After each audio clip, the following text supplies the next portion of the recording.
If you enjoyed today's story, please consider subscribing to this channel, where a new original sci-fi audiobook is uploaded every Thursday morning. Thank you for listening. Embargo by P.E. Rowe. Day 1. Fillion had been where Vinegar was, physically that is.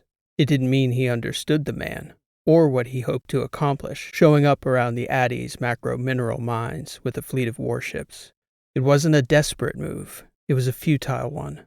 There was good reason no one had attempted to enter the system in over 4 centuries. "Curious move, is it not?" Saraswati said, when Fillion became aware of the attempted incursion. "I wonder," Fillion said. "They look like ordinary warships." "It is possible that this Vinegar is a very stupid man. Humans do curious things." "Or a very smart one," Fillion said. "Time will tell." The sight of so many conventional warships at the edge of the system was so novel, Fillion knew it was just a matter of time before Dulcie took an interest as well, especially if Vinegar did as he was promising to do and entered the system. She was closest to the outer planets. If this Ateran Commodore could do damage against any of them, Dulcie was in the most vulnerable position. Not that Vinegar could know such a thing. For the moment, though, he seemed to be parked just outside the system's heliosphere. "What do you suppose he's doing out there?" Fillion asked Saraswati. "If he is smart, as you suggest, he's likely gathering information," the artificial being said. "Surviving over 30 years of warfare means, at the very least, these Aterans have collected much knowledge about modes of kinetic destruction." The debris, which was littered in cloud-like formations throughout the inner half of the system, was much less dense in the outer reaches. But even out there, strikes were certain. And depending on the size and location of the rocks colliding against a ship's hull, entering the system would eventually prove fatal. "Fillion of Charis, would you speak?" A transmission came through. There was, of course, the usual interference, but the signal was clear enough to see a stern-looking uniformed figure. "Interference permits text only," Fillion wrote back. "We are limited by our circumstances here." It was an excuse. To the outside worlds, their situation had been shrouded in mystery for centuries. It was smart policy to keep it that way. Text only. Vinegar took nearly an hour to reply, doubtless crafting a careful message he hoped would be convincing. It read as follows.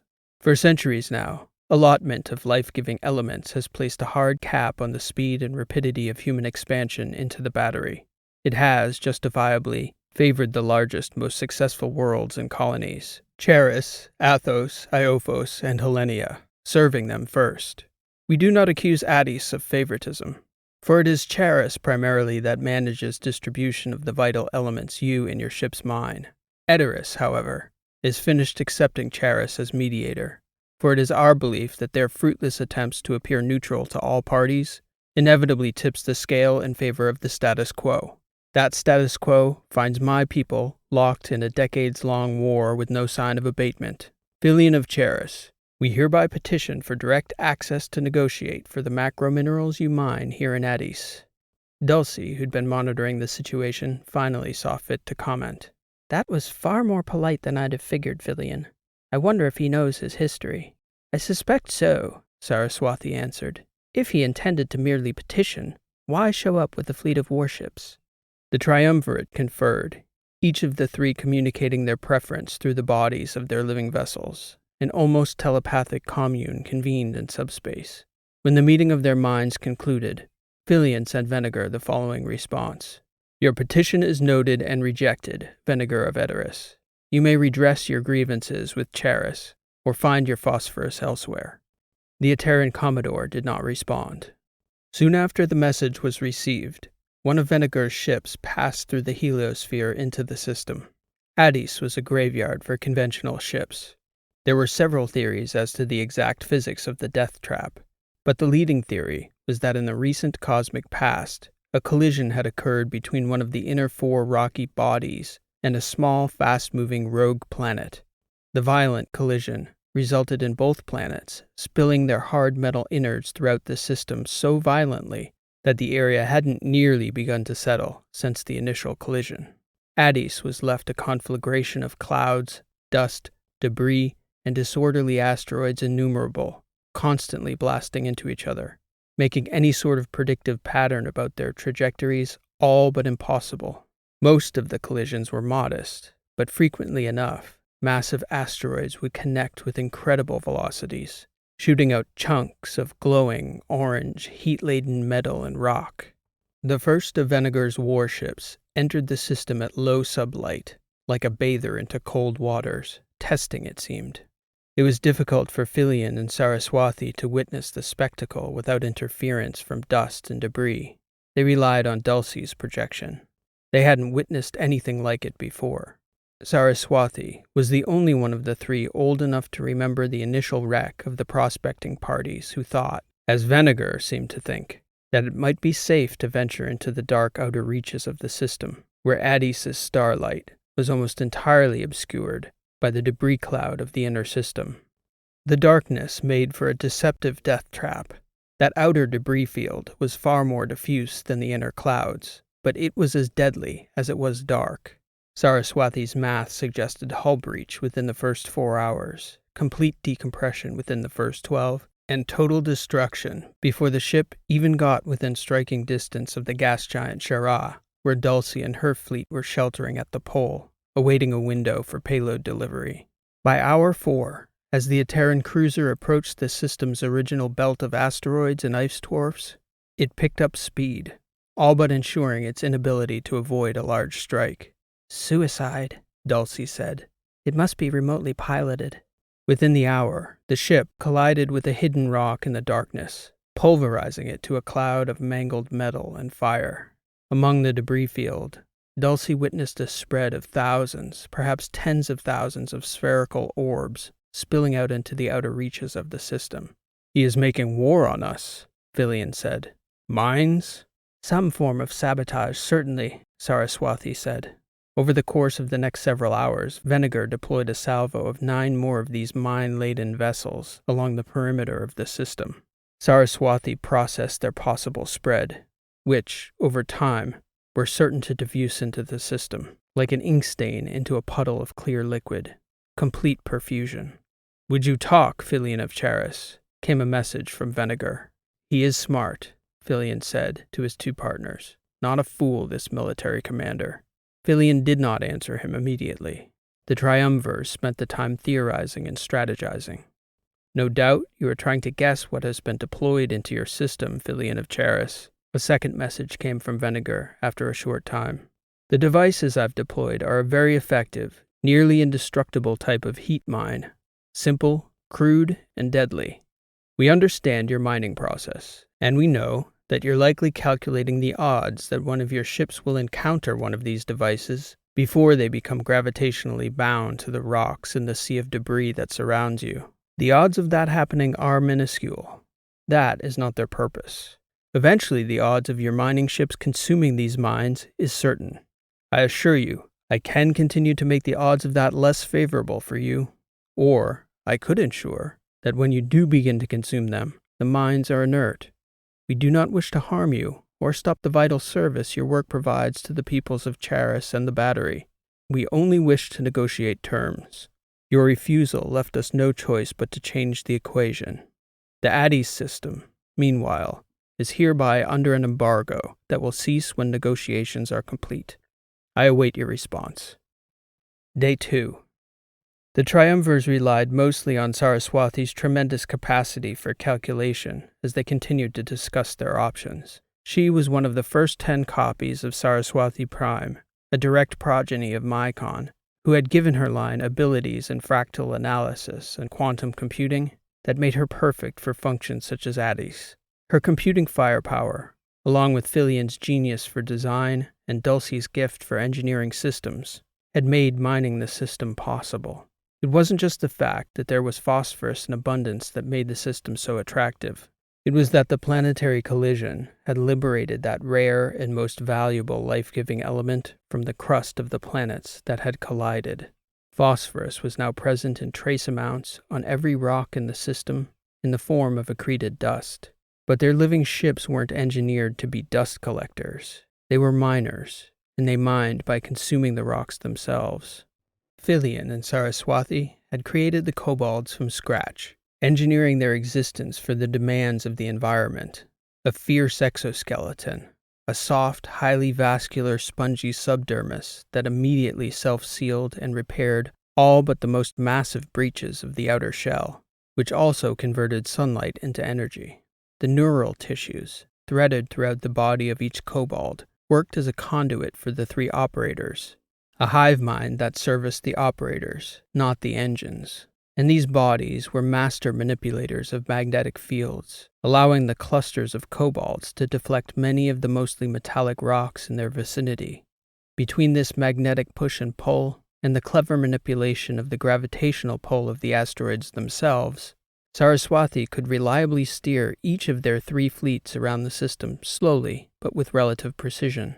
They were not designed to deal with space warfare in any way, though, for who could have perceived a need for a defense in an impenetrable field that only the kobolds could negotiate? The creatures were certainly not designed to withstand a mind blast from within. If Vinegar was earnest about the threat, it would be a serious problem for mining operations over the centuries. Even more, Dulcie and Philion were humans, and their bodies, though mere dormant vessels for their projected consciousnesses, were preserved in a kind of indefinite stasis aboard their kobolds. They could be killed. Saraswati had been sharing her work, trying to project the progress of the mines as they dissipated into the clouds of Addis. There was no emergency here. It would be months before the first of these mines could even theoretically reach the inner system, which seemed a strange strategy in warfare, where timelines were emergent in hours and days. Still, after careful consideration, the triumvirs decided that the situation required further conversation, especially in light of the threat of further action by Vinegar. He got his conclave after all. Philion sent the following message. Vinegar of Edoras, this unwarranted aggression is impermissible. Any further terroristic threats will leave us no choice but to recommend to Charis that Edoras be removed entirely from the supply chain. We are willing to hear your proposal for altering our distribution structure, but we will not alter to your benefit under threat of force. They did not hear back from Vinegar for days. Day 7. Vinegar did not release any more mines over the first week of the embargo, nor did he issue any further demands until the 7th day. By then, the triumvirs had processed probable expectations for the Ateran Commodore. Saraswati predicted that he would press for a 25% increase in allotment, a figure consistent with optimistic growth for the Ateran territories. Meanwhile, they were contending with the possibility that Vinegar couldn't be placated. For fear of the mines, Dulcie was now unwilling to direct her kobold to eat. I can't get blown up by a mine if my ship doesn't consume them, Dulcie said. That is an effective survival strategy in the short term, Saraswati said. But the reduction in productivity over centuries will be significant. Plus, it marks out your kobold as different. Vinegar will certainly identify your ship as important. He may be able to target it in some other way. I don't wish to be blown to little bits from the inside, Dulcie said. The kobolds we can lose. Dulcie's pod was on its way back from the mid-system. The further she could get herself from the mines, she thought, the better. She'd already loaded her most recent payload into the mass driver hidden in one of the gas giant Shiraz' large rocky moons. Dulcie was just waiting for the window Saraswati had calculated would appear later that evening. They had no reason to think Vinegar had any knowledge of that shipment. Then a message from Vinegar came in. My terms are as follows. Right of first refusal, up to 1 billion units each, per year, for the 4 smaller factions. Edoras, the Lettered Systems, the Independent Systems, and the Trasp Protectorate. What remains will be divided equally amongst Dreesen's system, Helenia, and Charis. Vinegar's request was a direct inversion of the prior arrangement, a seemingly absurd provocation. Most curious of all, Vinegar asked for no advantage over his people's mortal enemies, the Trasp. After consultation, Philion sent back the following question on behalf of the triumvirs. Should we refuse? Vinegar did not answer. Dulcie's pod had only just cleared the moon's gravity when the mass driver inside it launched her pod's payload. It was the culmination of over 2 years' worth of mining work. Once launched from the moon, the payload typically took 7 hours to clear the system's outer reaches, and a subsequent 14 days to make the journey into interstellar space, where cargo ships from Charis would receive the cargo carrying it on to the peoples of the battery systems and beyond. Shortly after Dulcie's payload cleared the heliosphere, 2 ships from Vinegar's blockade broke ranks and turned her neat shipment into a cloud of phosphorus dust. Vinegar sent Fillion a one-word explanation: Embargo. Then he fell silent again. Day 22. For the Triumvirate, the destruction of an entire shipment was a morale setback more than anything. The loss of one shipment wasn't an event that would manifest in real-world outcomes. The massive, well-ordered societies of the inner battery could find ways to mitigate the temporary loss of Addis. Lawns, gardens, and trees could have their matter repurposed, perhaps for up to another decade before population growth would need to be curtailed.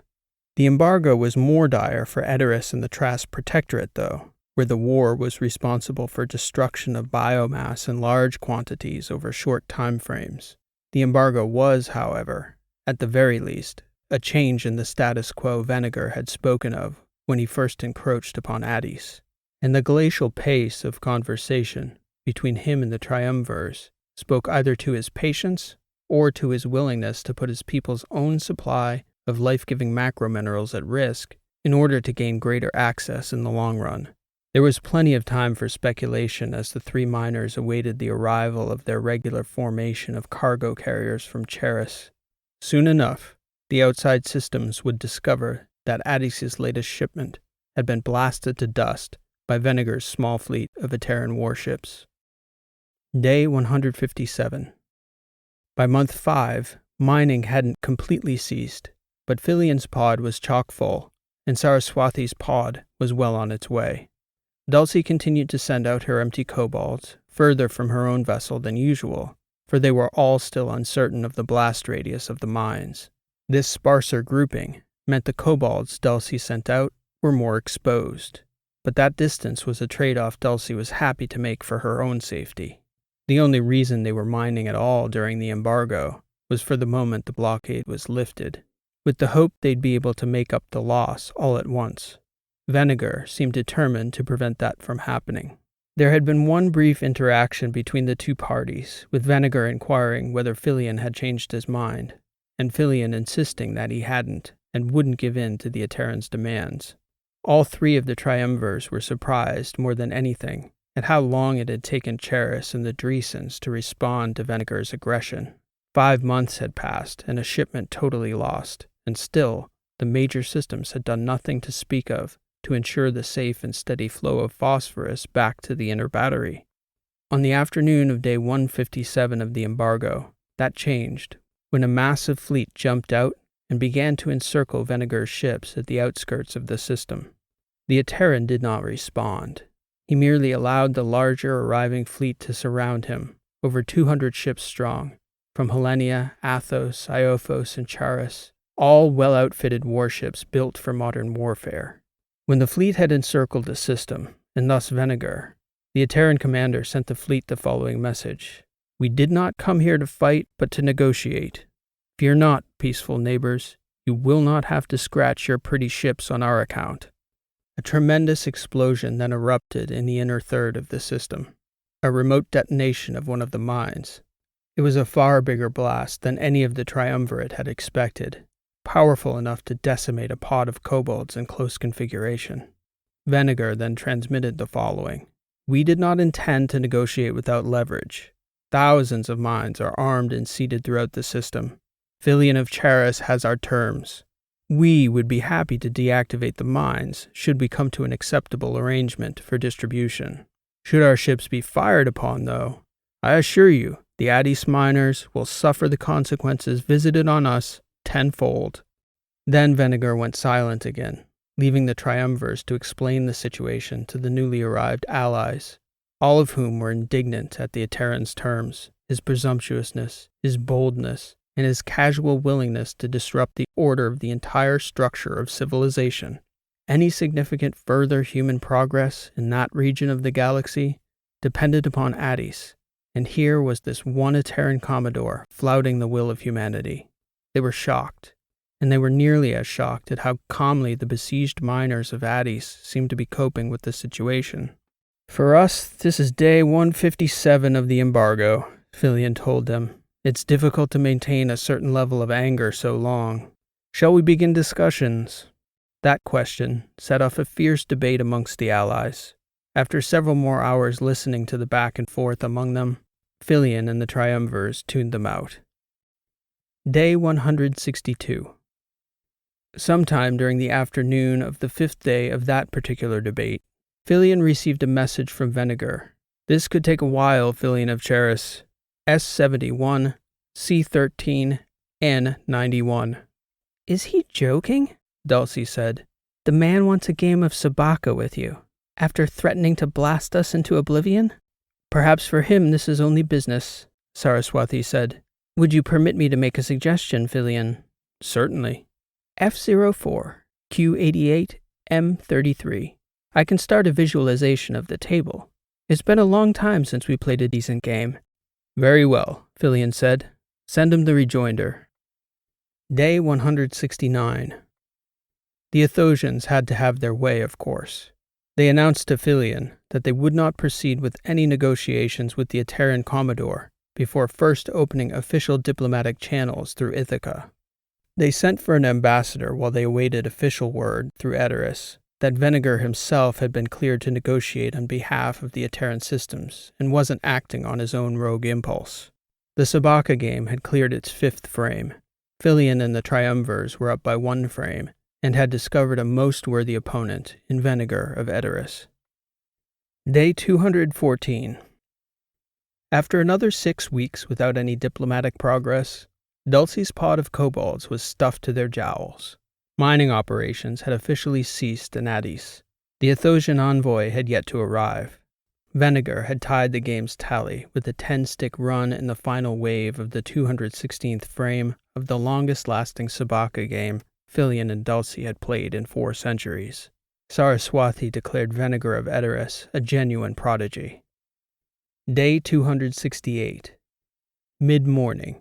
As Filion, Dulcie, and Saraswati were contemplating Vinegar's rejoinder to his opening salvo in the 217th frame of their match, the Athosian envoy finally arrived.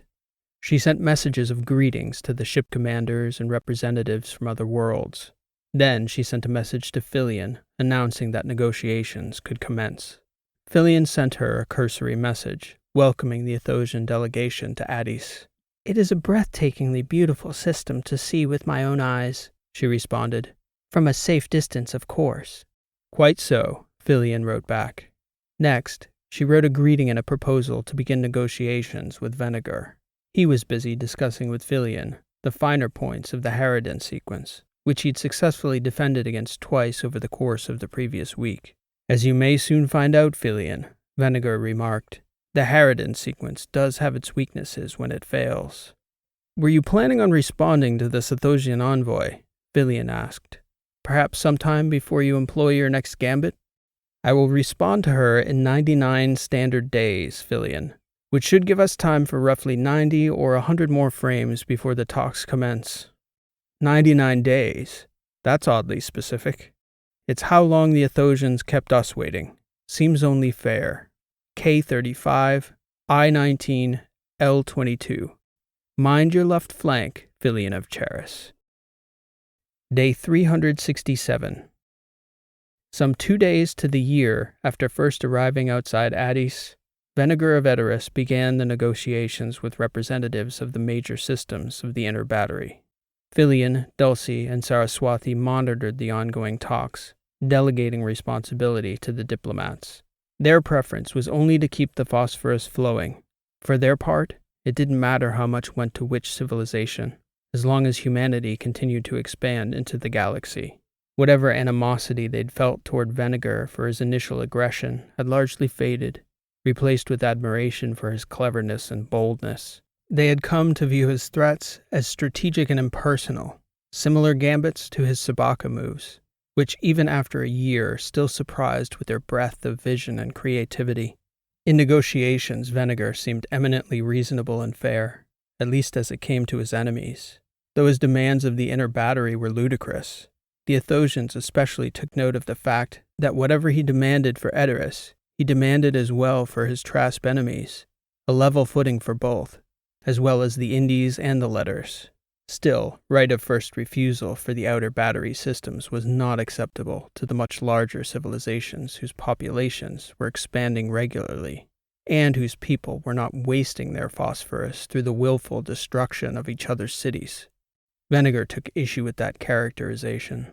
Do you suppose we Terrans are enjoying these 3 decades of slaughter brought to us by our Trasp enemies? 2 generations now of ceaseless conflict. We use our phosphorus in the struggle for survival. In that process, nothing is wasted. Such an insult will not stand.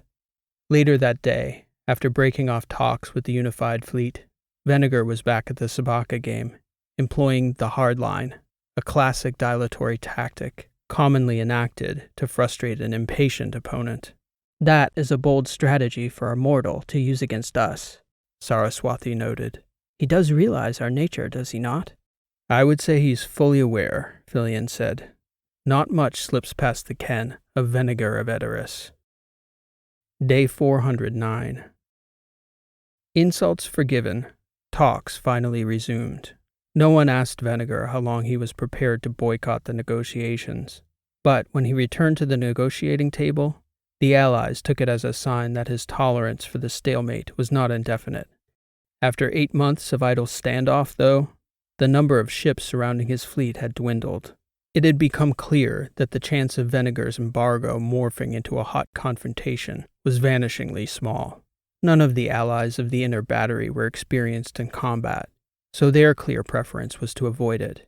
Vinegar, too, surrounded and outgunned as he was, seemed to prefer to talk. Now, it seemed, he was willing to set aside prior insults and go forward. Philion and company had taken a 10-frame lead at the virtual Sebaka table. During the pause in negotiations, the Athosians had led talks amongst the allies on reasonable concessions to propose to Vinegar in the event negotiations resumed. They offered Vinegar 3 options deemed acceptable by the allied systems. Vinegar listened to all 3 proposals, promising to consider each one carefully before giving his answer. The triumvirs noted amongst themselves that an end to the embargo seemed to be in sight. In the view of the Allies, it had come none too soon. They were entering their 2nd year without a steady stream of vital macro minerals. Soon the shortage would begin to affect the plans of countless branches of governments, of private enterprises, even of families, whether they understood it or not. Then, to the shock of Philion, Dulcie, and Saraswati, Vinegar did something he hadn't done in a full year of Sebaka frames. He neglected to press a clear advantage and pulled back. Day 467. The second Athosian proposal proved to be the breakthrough the Allies had been hoping for. They held daily talks with Vinegar, reviewing alterations and counter-proposals.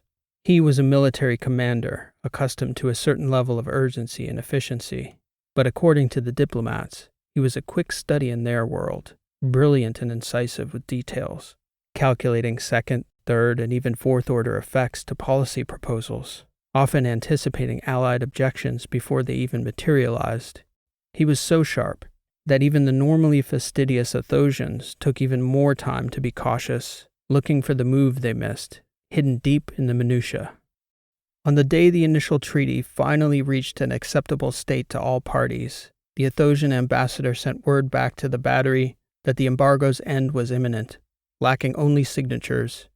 The Athosian envoy sent for a dignitary from the government with high enough clearance to sign a treaty of such significance. Soon thereafter, they received word that the Minister of Worlds would arrive at Addis in 2 weeks' time. Due to the nature of negotiations, instigated by force as they were, the treaty would lack the normal ceremony and publicity usually associated with such consequential events. In this case, the signatories wouldn't even board a single vessel. A simple digital document would be passed around for virtual verification and approval. Then the matter would be finished. Do you suppose you can catch me in 2 weeks? Philion asked Vinegar, who was now only 3 frames behind. Do you suppose you can stop me from catching you, Philion of Charis? He responded. Yet Vinegar, with the urgency, throughout subsequent days, seemed to be employing nothing but dilatory tactics that would only draw out that 430th frame, to the point that it became the longest single wave of their year-long match. Day 475. All was quiet around the outskirts of Addis as the various parties awaited the arrival of the Athosian minister. The mood of the signatories seemed relatively joyous to the triumvirs. Their communications were full of smiling dignitaries, speaking of their relief to finally be returning to their homes and families. Vinegar's communications seemed almost completely unchanged. Filion chalked it up to his martial disposition. The Commodore would not allow his mind to lower its guard until the deal was officially sealed. Only then would he make his final moves on the Sebaka table, congratulate Filion on a series well played, and retire to Edoras, presumably to continue his people's fight for survival. The Athosian minister was still not expected for another 6 days, so it was quite unexpected when a large merchant-class Percy frigate jumped into the space just outside the Addis system. The vessel displayed letters colors on their transponder. It was the Undersecretary of Interstellar Relations himself, arrived from Alpha Richard, and before even making the slightest attempt at pleasantries, he demanded a copy of the treaty to review. He also stated in forceful and colorful language that no one had authorized Vinegar of Edoras to speak for the letters, much less all the outer battery. And if you think the Trasp are going to honor a treaty negotiated for them by Edoras, he said, pausing to shake his head. Well, he continued, that's some oversight to say the least. On the afternoon of the arrival of the envoy from the letters, Vinegar began to tighten the field around Filion's right flank on their virtual Sebaka table. A pincer maneuver even a genius military commander of the highest rank could find no flaw with. In 3 hours, Filion had lost a frame he'd seemed destined to win. Saraswati was in awe. Dulcie was angry. She'd been warning the other two for almost 12 hours about the very 3 loose sticks Vinegar ultimately attacked. When word came from the envoy of the letters that the Trasp were on their way, the Athosians recalled their warships to stand guard. Day 518. Finally, the Trasp arrived. To everyone's surprise, there was no show of force. The expectation among the Allies was that the Protectorate would at least send a force equal in numbers to Vinegar's so that the battlefield at least appeared equal. But the Trasp, Vinegar explained to the triumvirs, knew the difference between a battlefield and a negotiating table. The simple, austere passenger cruiser they sent gave nothing away, signaling little apart from their clear grasp of the situation. The Athosians and their allies represented enough of a deterrent to Vinegar that it would be impossible for him to lash out against them militarily, and the Trasp knew, perhaps better than any, that Aterans were not irrational actors. Aterans were strategists. The Trasp representative was a retired general entering his second term as president of Darby Constellation on Thun, a cylinder group with an unknown population, guessed to be in the high hundreds of millions.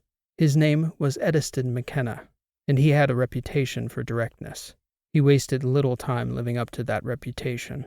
Under no circumstances will there be any signing of any document until the negotiations begin anew, from scratch, he declared to the Athosian envoy in their first meeting.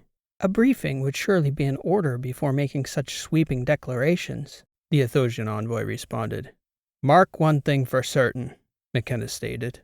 If the Aterans negotiated the deal, then it is a poor deal for Trasp. They are killers first and tricksters second. You never know about the trick until you're dead. You've read the documents, surely, the envoy from Hellenia stated. Vinegar has insisted on equal footing for Edoras and Trasp, every step of the way. Even more to be suspicious of, McKenna insisted.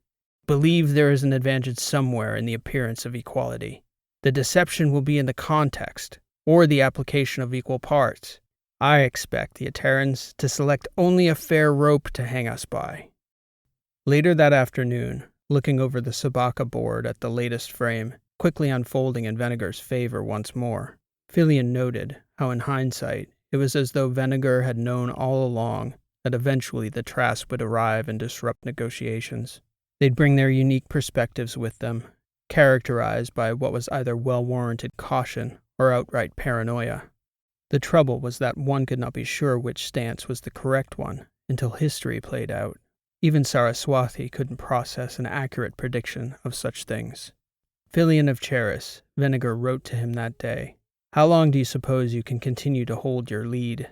Not nearly long enough, Dulcie remarked to Filion and Saraswati, considering I no longer think we even know the real score. Day 767. Frustrations mounted over the months following the Trasp's arrival at Addis. Where the Athosians and the Inner Systems found a willing negotiating partner in Vinegar, they found nothing but suspicion, obstinacy, and quite often volatility from the Trasp representative. Usually when other members of the negotiating team assumed something like good faith on Vinegar's part. McKenna so distrusted his Terran counterpart that he insisted all communications with Vinegar take place in writing, mediated through the negotiating body. Never would he even address Vinegar directly in writing. It was always tangential, the Terran delegation, or some such designation. "That's the only way to negotiate within a Terran," McKenna insisted. "It's a lot more difficult to be devious in black and white for all to see." Vinegar, once more, proved agreeable to the other envoys by submitting to those terms, even stepping back from the negotiations to allow the Trasp to have their say unopposed. Vinegar was happy to wait for their terms to come back to him. It was a full 8 months from McKenna's arrival before the treaty had been revised and vetted to the point that the Trasp General sanctioned its submission to Vinegar. They transmitted it in the middle of the day. Filion, Dulcie, and Saraswati were stuck in another epic frame with Vinegar that seemed destined for a stalemate. As challenging and frustrating as it was to play against a competitor of Vinegar's class, Filion couldn't remember being so engrossed by anything in centuries.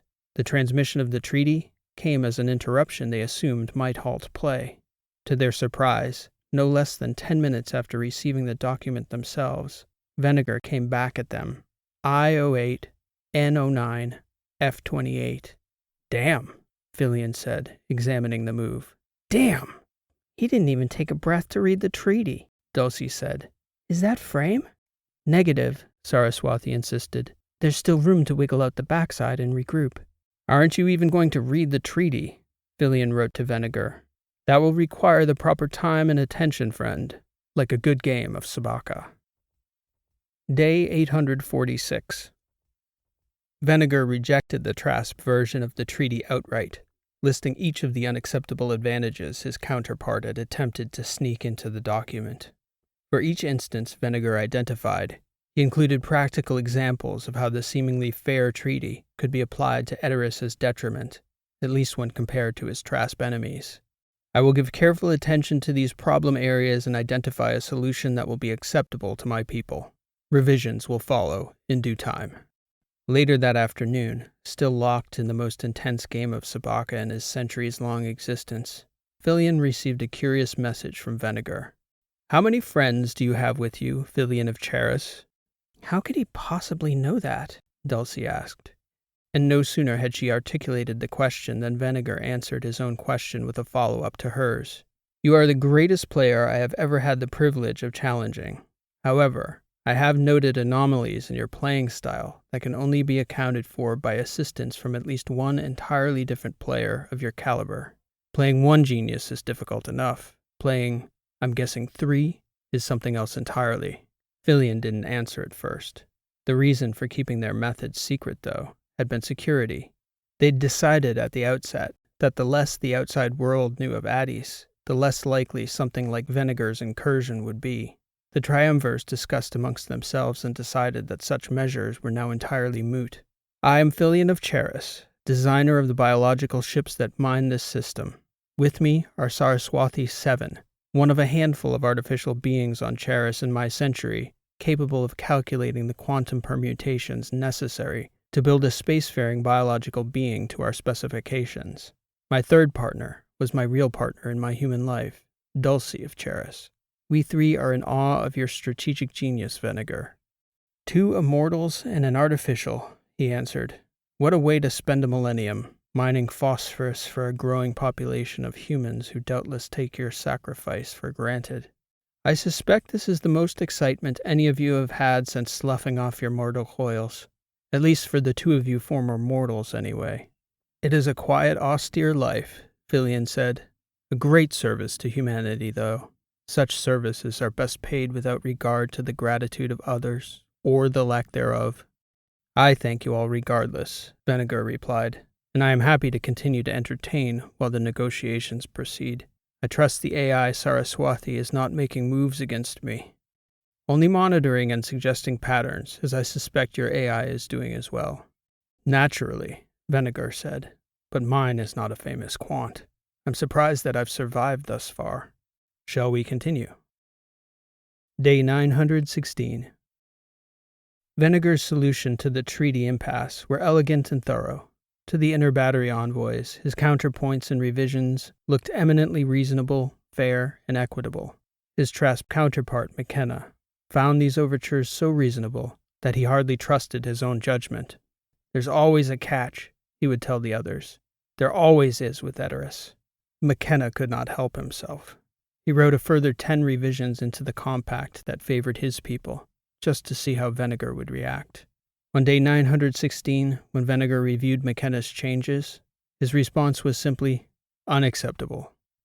This exchange set off a debate amongst the envoys that grew contentious and then accusatory. Within hours, McKenna had to remind them all why they were there in the first place, nearly 3 years after Vinegar, the aggressor, had attacked the miners in their cobalt ships. Trasp did not do that, McKenna stated. Vinegar did. I seem to be the only one who hasn't forgotten. By all means, though, trust the terrorist first. Day 1452. Vinegar, for a time, took a commanding lead in the series. Then Philion found a weakness in the Ateran's game by exploiting an old gambit variation that was popular in his youth on Charis, perhaps local enough that it had never made it into competitive play, and thus was so obscure it was never recorded in the strategy guides. It wasn't an attack or a trap per se, but more of a hidden defense embedded in the midline. The point was that an opponent would spend time, effort, and resources attacking a front line they perceived as only lightly reinforced, only to find a much stiffer wall behind it once they penetrated. That effort always came at a cost. The pattern quickly became apparent when Vinegar lost several games in a row. It wasn't obvious which moves were the killers, though, even in hindsight. The cascade downward took a long time to develop from a place that always seemed like a victory. A Pyrrhic victory, Vinegar muttered as he moved his front into Philion's midline. Now, the slide. Do you concede? Philion said. Do me the courtesy of this final bit of education on this Charis gambit, Philion, for I won't fall into it again. How many variations are there on this ploy? Saraswati quickly did the math. I've been informed there are 1,325 variations, Philion said. Like a fugue, Vinegar replied. Philion couldn't help but think they were in a similar situation with the treaty. Revision after revision, each a variation on a previous phrase, largely keeping the same melody and rhythm, answered by a Trasp counterpoint, followed by an echo of the original phrase. Well, Philion, you've drawn within 20. You'll need another year at least to make up that ground, now that I've figured out your frontline soft spot. Day 1618. The envoys from the inner systems, overwhelmed with frustration at McKenna's unwillingness to negotiate in good faith, broke protocol and attempted to cajole him in private. He instead sent back a public tirade. Every time they asked him to articulate his thoughts, he would grow increasingly frustrated and accuse Vinegar of orchestrating elements of the negotiations over which he had no control. How is it that we are here now, years from when he began this illegal blockade, and we have seen no Ateran ships arrive to reprovision his ships? This means he came with years of stores stuffed aboard every ship in his fleet. And don't think it's lost on us that these ships, though many of which were once good fighting vessels I recognize and remember, they are now ancient and no longer battle-worthy. Is it lost on you all that he shows no frustration, no desire from a Commodore to support his side in the fight? I am sick with anxiety being sidelined like this, away from my home nation in a time of war. But Vinegar? He is the same every day. There is some objective here. Can you not see that this is what he has wanted all along? That is a baseless and scandalous accusation, General McKenna, Vinegar replied. We came prepared to blockade. Our soldiers take every precaution, always preparing for the worst-case scenario.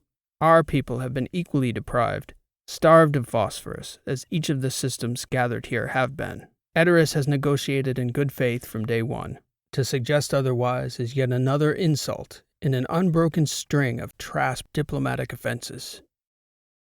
Day 1718. Except for the moves on the Sebaka board, Vinegar went silent for 100 days in protest. Pressure was now mounting from Athos, Iophos, and Hellenia to reopen the mines. Agriculture was soon going to become seriously affected.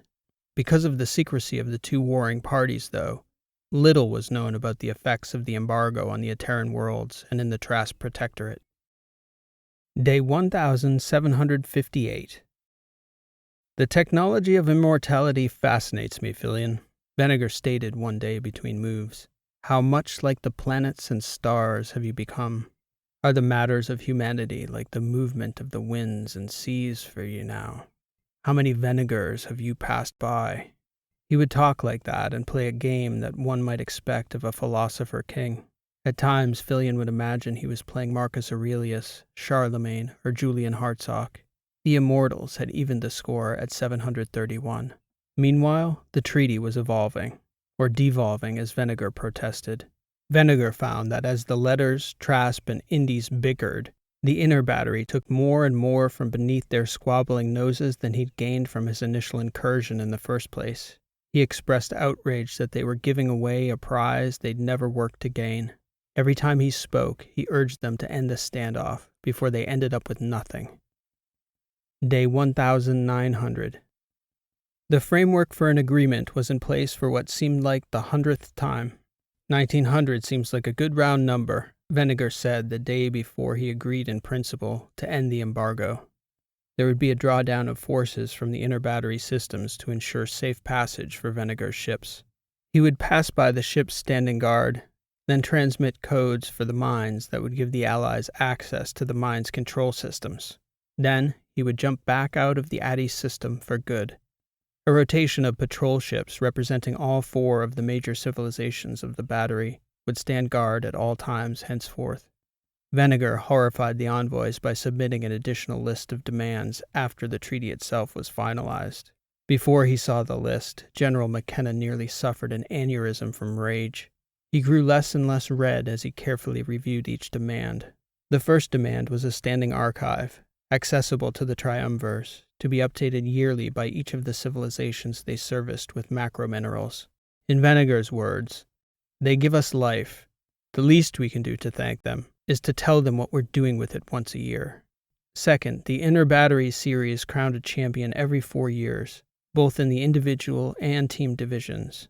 These were the best Sebaka players in the galaxy. Part of the honor that went with that title henceforth would be playing the miners in an exhibition match at Addis. At first, Vinegar heard that the Athosians had scoffed at the idea that the most famous players would find any kind of challenge out here. It wasn't evident that anyone apart from Vinegar understood what Filion, Dulcie, and Saraswathi were. When word filtered back to Athos, the players apparently thought they'd be playing ordinary miners. Vinegar transmitted a 20-move sequence from match 419 he thought was one of the most elegant sequences he'd ever seen.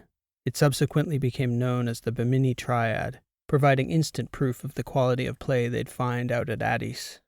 The third demand was a concession from Filion and Dulcie, that they would seek replacements and retire from phosphorus mining at a time in the future of their choosing, in Vinegar's words, when the winds and the tides seemed right. When the finalized treaty document came to him, McKenna hated that he thought it, but he couldn't help but recognize how much ground they'd conceded to Athos and Hellenia in the years of seemingly ceaseless negotiations. Still, though, by then, there was no getting it back.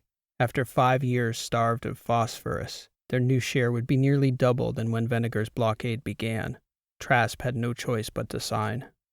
The humans of the galaxy breathed a sigh of relief on the evening of day 1900, when Vinegar of Edoras returned the Treaty of Addis, signed and dated. Along with the document itself, he transmitted the first key sequence for the mines as an added act of good faith. Day 1931. Vinegar's warships finally moved out of position and began to cluster around his flagship. Filion, Dulcie, and Saraswathi couldn't help but feel that they'd soon be missing a genuine friend. An odd friendship, to be sure, forged under unusual circumstances. But Filion thought that was appropriate, for they had perhaps the most unusual job in all the universe, shepherds of a peculiar flock they'd drawn into existence themselves. written in codes of mathematical equations and genetic sequences so profoundly complicated, only a trifecta like themselves could have brought it into being. And they were fated, like a strange trio of Greek gods, to cycle through their own particular beautiful purgatory, to service life, to service the progression of human civilization throughout the battery. They had never thought of it that way until Vinegar had put it to them so. "You are now cosmic creatures, my friends," he said. "What a gift to have shared such a portion of my life with you." He was a man of war, conscious of being recorded by foes and allies, and by history. So a flat presentation of what was an otherwise emotional message was all they got. As agreed, his final act before departing was to transmit access codes for the remaining mines to the keepers of the system. Then, Vinegar of Edoras jumped away. The watchkeepers relayed to Philion what they presumed was Vinegar's mistake minutes later. When Saraswati attempted to access the mines herself, she couldn't help but remark to the others, "I always had my suspicions. Clever strategist that he is." Philion and Dulcie couldn't help but smile at their worthy opponent. The mines had only one input command, transmit data, and no input command for detonate. When the triumvirs input the command to transmit their data, Saraswati received 5 years of telemetry data for nearly 100,000 inert location beacons, a perfect map of the flow patterns of the Addis cloud. Over the 5 years, they'd matched wits with the most formidable strategist of his epoch. Day 47,925. According to the armistice agreement settled at the conclusion of the West Battery War, after half a century passing without aggression, Edoras and the Trasp Protectorate began to open records for the war era in stages. Philion, Dulcie, and Saraswati had not yet arrived at the day when the wind and tides seemed right for them to retire from their cosmic post at Addis. They still relished updates from the battery's archives, especially any news on the burgeoning populations that had exploded in the outer systems, especially in the post-war era. Saraswati was the one who noticed the anomaly, of course, deep in an obscure and seemingly meaningless data dump of Terran records from nearly 50,000 days prior. Many of the files, 3 decades into the West Battery War, reflected a society on the brink of collapse. However, somehow, during a 5-year period when no phosphorus was recorded as entering their system, their population had a sudden, inexplicable spike, as well as record harvests commensurate with a growth in agricultural production that should have been impossible. The project was called Amphora. The secret mine was located so far out beyond the boundary systems that a century later, no humans had even visited the hidden system since. The gross tonnage in the low trillions of amphorae exactly matched the volume of phosphorus required for a 5-year spike in population growth. The historical record could not have been clearer, if not for that vital microboom in population relative to their Trasp enemies. Edoras, 70 years before the armistice, surely would have lost the war. Philion, Dulcie, and Saraswati knew immediately Amphora had been Vinegar, the peerless strategist, exploiting a 5-year cache of phosphorus that his enemies knew nothing about by grinding every other human civilization to a halt. Over a century later, without so much as a footnote in the historical record, the Terran people carried on, more oblivious of Vinegar's gambit than they were of the miners of Addis. Moves like that had always been Vinegar of Edoras' signature. One would never know how they'd been fooled until the master trickster himself was long dead. Embargo. This has been an original story, written and read by P.E. Rowe. Thank you for listening, and I hope you enjoyed the story. I'd like to thank Sane Canadian for suggesting today's topic, Bioships and Space Whales, which won last month's story topic poll. I'd also like to thank everyone who suggested topics and voted. If you're new to the channel and would like to vote on future story topics, you can find them on the channel's community tab, where I try to hold a topic poll once a month.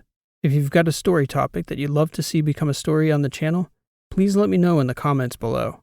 If you'd like to be notified when a new poll or a new story goes live, you can do so by subscribing and clicking on the notification bell. This will also help to support the channel. I do my best to put out the best possible sci-fi story I can every week with the goal of reaching as wide an audience as possible, and would sure appreciate your subscription if you haven't already. Next week, we'll be back with another new story on the topic of mobile cities. If you can't wait till then, there's plenty more stories to explore on the channel's homepage and on my website, rowlit.com. Thanks for joining us for this month's audience-selected topic. Much more to come soon. This has been P.E. Row, and I hope to see you next time.